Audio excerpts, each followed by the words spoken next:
ఇంకా first class inter first class విద్యార్థులు చేరిన వెంటనే వాళ్ళు కూడా తల్లికి వందనం అందిస్తుంది కూటమి ప్రభుత్వం. గత ప్రభుత్వం పేదవాడికి అన్నం పెట్టే అన్న క్యాంటీన్ని మూసేస్తే కూటమి ప్రభుత్వం ఏర్పడిన మొదటి 100 రోజుల్లో 204 అన్న క్యాంటీన్లు తిరిగి ప్రారంభించాం. ఈరోజు దీపం పథకం కింద 2 కోట్ల గ్యాస్ సిలిండర్లు కూడా ఉచితంగా అందజేస్తాం జరిగింది. గత ప్రభుత్వం ఒక్క డిఎస్సి కూడా ఇవ్వలేదు, ఒక్క టీచర్ పోస్ట్ భర్తీ చేయలేదు. అదే కూటమి ప్రభుత్వం ఏర్పడిన మొదటి సంవత్సరంలోనే 16,347 ఉపాధ్యాయుల పోస్టులు భర్తీ చేసే మెగా డిఎస్సి కూడా ఈరోజు మనం నిర్వహిస్తున్నాం. ఈ నెలలోనే అన్నదాత సుఖీభవ, ఆగస్టు 15కి మహిళలకు ఉచిత బస్ ప్రయాణం.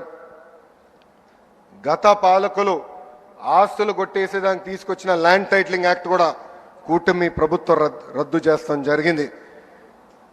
పేదలకి చేయూత ఇవ్వటమే కూటమి ప్రభుత్వం లక్ష్యం. అందుకే గౌరవ ముఖ్యమంత్రి గారు P4 అద్భుతమైన కాన్సెప్ట్ ప్రకటించారు. పేద ప్రజలకి చేయూత అందిస్తమే ఈ P4 కాన్సెప్ట్. బంగారు కుటుంబం మార్గదర్శకులందరికీ నా హృదయపూర్వక ధన్యవాదాలు తెలుపుతున్నా. నేను ఏ రాష్ట్రానికి వెళ్ళినా, కేంద్రంలో ఏ మంత్రిని కలిసినా వాళ్ళందరూ ఒకటే అంటారు, బాబు గారు ఈరోజు ఆలోచించింది దేశం రేపు ఆలోచిస్తుందని. అలాంటి అద్భుతమైన కాన్సెప్ట్ P4 అని సభాముఖంగా మీ అందరికి తెలుపుతున్నా. ఇంకా పవన్ అన్న నాయకత్వంలో పంచాయతీలకి నిజమైన స్వాతంత్రం వచ్చింది. పంచాయతీలకి బకాయంగా ఉన్న 1000 కోట్ల రూపాయల నిధులు నేరుగా పంచాయతీలకు వేసాం. రైతుల నుంచి 56 లక్షల మెట్రిక్ టన్నులు ధాన్యం సేకరించాం. 13,600 కోట్ల రూపాయలు ఈ యొక్క కార్యక్రమం కోసం కూటమి ప్రభుత్వం కూడా చెల్లిస్తాం జరిగింది.